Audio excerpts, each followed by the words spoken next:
Arestado ang isang lalaki matapos tangkaing saksakin ang isang biktima sa tapat ng isang establishmento sa kahabaan ng Divisoria sa Cagayan de Oro City.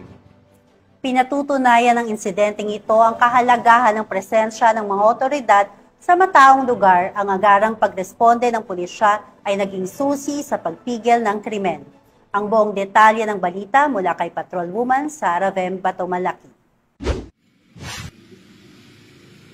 Arestado ang isang lalaking matapos makuhanan sa video na may hawak na kutsilyo at tinangkang saksakin ng kapwa lalaki sa tapat ng isang establishmento sa Caballo Street, Divisoria nitong Linggo, Hulyo 20, taong kasalukuyan. Kinilala ng Police Station 1 ng Cagayan de Oro City Police Office ang suspect na si alias Boy, lalaki na sa hustong gulang at residente ng lungsod.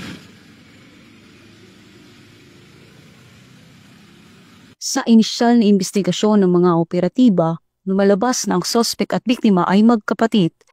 Reported na nalagi nag-away, minsan na dala kutsilyo, so wherein immediately na respondihan sa atong mga personahe na deploy sa may OKK Divisoria. Upon na arrival, na pacify and atong nahibawan na ang mga nag-away is mag-igsuon lang. Nagugat umano ang kanilang alitan sa nawawalang pares ng shorts na inamin ng nakatatandang kapatid na kanyang kinuha ngunit nakalimutang isauli. Dahil dito, sinuntok siya ng nakababatang kapatid na naging dahilan upang kumuha ng kutsilyo ang suspect at habulin ito sa kalsada. Agad na rumesponde ang mga tauhan ng Police Station 1 makalipas lamang ang ilang minuto matapos ang insidente.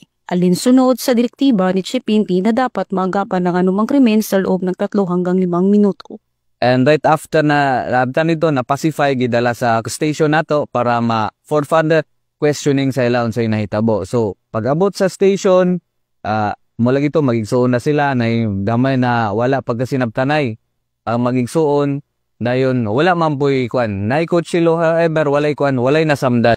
Agad namang naaresto ang suspect at nadala sa istasyon. Bagamat ang dulot ng tensyon ng pangyayari, agad itong naresolba sa tulong ng maagap na aksyon ng mga otoridad. Kalaunan ay binawi rin ng nakababatang kapatid ang reklamo laban sa kanyang kuya. Ginato makita na ang 3 to 5 minutes response time ni Chief PNP, dili lang yun siya kutob sa stimulation exercise, but diri jud din ibutang sa sistema sa PNP, wherein dili lang ni siya programa, but day-to-day basis na ni kani atong 3 to 5 minute response time na magpakita na isa lang katawag sa 911 makaresponde dayon natong pulis. Mula dito sa Camp Vicente G. Elgar, ako ang inyong Police News Network correspondent, Patrolwoman Sara Vem Batomalaki, alagad ng batas, taga-taguyod ng Balitang Kulis.